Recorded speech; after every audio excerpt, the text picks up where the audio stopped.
You guys are in different cities 2 or 3 nights a week. How physical and mentally draining is it on you guys? You know, I'd be lying if I said it wasn't tough. Our schedule, I mean, we're on the road usually 4 days a week, 3 to 4 a week. You know, we have the one weekly episodic television show called Impact Wrestling on Spike TV every Thursday, right?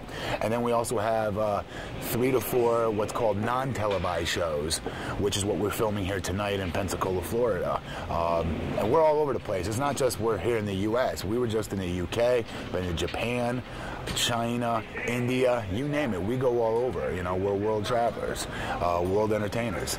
And, you know, again, that's something, again, that when I signed on to become a pro wrestler, I knew that was part of the territory. I was looking forward to seeing the world. And what better way to do it than putting smiles on people's faces in venues all across the world. What do you enjoy the most about it? That's a tough one, because there's so many things that you really do that I personally enjoy about what I do. The thing that, if I had to really corner it down to one thing that I enjoy the most about what I do, is it's got to be just putting smiles on these fans' faces and being a role model to some of these kids out there. And, you know, some of these older fans as well, you know, they have a hard day at work. They're 9 to 5 and sitting in traffic all day to get to work, sitting in traffic just to get home. And then they get a chance to come here to watch us wrestle or watch us on the TV. It's cool knowing that you have a little bit to do with making them feel a bit more comfortable and relaxing and unwinding and, you know, things, and decompressing, if you will, and forgetting about that hustle and bustle 9 to 5 grind and just getting caught up in the world of pro wrestling for the hour or two that we're on. And that's a blessing to be part of that. Your notoriety, your people getting to know you also has given you a chance to work with a organization that deals with children and adults with hyperactivity and ADHD. Right. Tell us a little bit about that. Wrestling has been a great vehicle for me to, or a great stage, if you will, for me to get my name out there and become more and more popular, if you will, to the point where a group called CHAD, which is Children and Adults Living with ADD, reached out to TNA and asked if I could be their keynote speaker, to be the person to go and speak once a year at their huge conference they have every single year with doctors, mothers, fathers, kids, all suffering from ADD or those that study ADHD.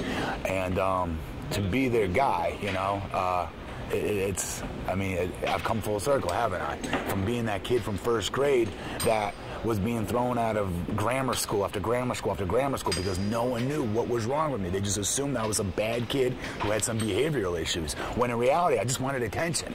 And I had ADHD, it turned out, when somebody finally tried to give me, you know, the time of day and give my parents the time of day and try to diagnose what was really, you know, what was really wrong with Matt Morgan, and it was ADD. And once we found that out, we were able to, you know, get a good firm grip on this and come up with something that's called behavior modification.